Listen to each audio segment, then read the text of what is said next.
नाही, देव वरची खूबसूरती पाहत नाही.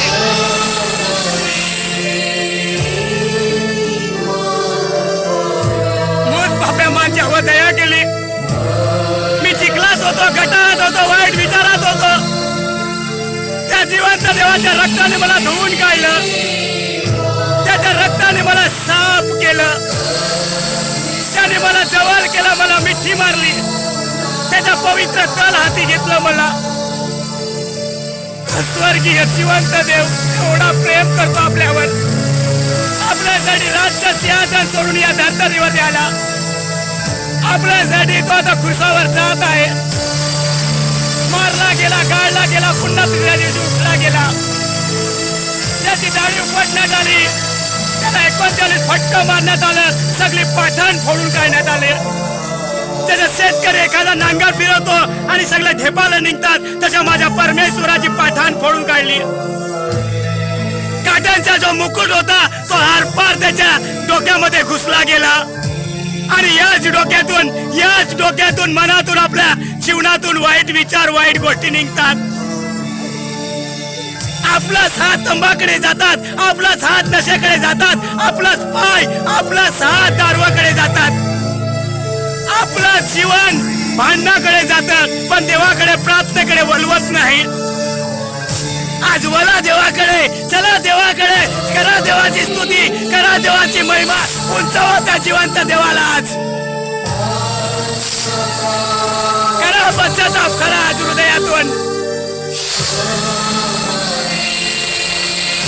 काळा जीवनातला कचरा, हृदयातला कचरा ना येऊ द्या जिवंत पवित्र येशू ख्रिस्ताला हृदयामध्ये. आज प्रकटीकरण अध्याय 3:20 पहा, मी दाराशी उभा आहे, मी दार ठोकावीत आहे. जो माझ्यासाठी दार उघडेल त्याच्या आतमध्ये जाईल आणि मी त्याच्या बरोबर भोजन करेल आणि तो माझ्या बरोबर भोजन करेल. योहान अध्याय 7:37 जो कोणी येशू ख्रिस्तावर विश्वास करतो त्याच्या जीवनामध्ये नित्य नद्याच्या झरा फुटतात. आज गडूळ झरा असतील त्या पाण्याचं काढून टाका. वाईट संगती असतील त्या काढून टाका. जुनं जीवन काढून टाका. नवीन जीवनाला सुरुवात करा. या 2026 वर्षामध्ये मी उद्या वाईट सवय सोडन, मी परवा वाईट सवय सोडन, मी आज 3 महिन्यांनी सोडेल असं नका करू. आजच्या आज वाईट सवय सोडा. येशू ख्रिस्त 2 चोरामध्ये होता, दोघांचा अंतर सेम होता. एका चोराने देवाला सांगितलं, तू जर परमेश्वर आहेस तर या खुर्सावरून उतर आणि मलाही उतरव.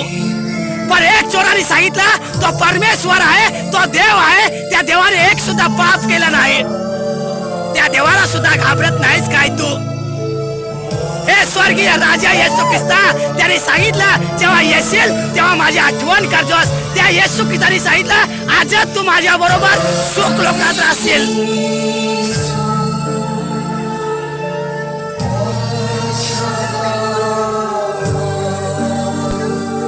सगळ्यांनी पश्चाताप करायचा आहे.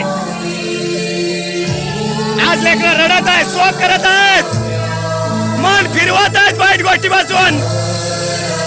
हृदय बदलत आहे येशू ख्रिस्ताच्या नावात आणि रडत आहेत माझी लेकरं, देवाची लेकरं. स्वतःला वाटत आहे मी लहानपणापासून कोणतं जीवन जगलो आणि कोणतं जगलेलं आहे. आज परमेश्वर तुमचा हृदय पारखत आहे. परमेश्वर बंगल्यामध्ये नाही राहत, परमेश्वर हृदयामध्ये राहतो. पहिला गणित 3:16 मध्ये सांगितलं, तुम्ही देवाचे मंदिर आहेत आणि तुमच्यामध्ये जो आत्मा आहे तो देवाचा आत्मा आहे. या आत्म्याचा जर शैतान नाश करेल किंवा मनुष्य नाश करेल तर देव नाश करेल. पण ही आत्मा देवाचा आहे. या आत्म्याला देव वाचवेल, देवावर विश्वास केला तर.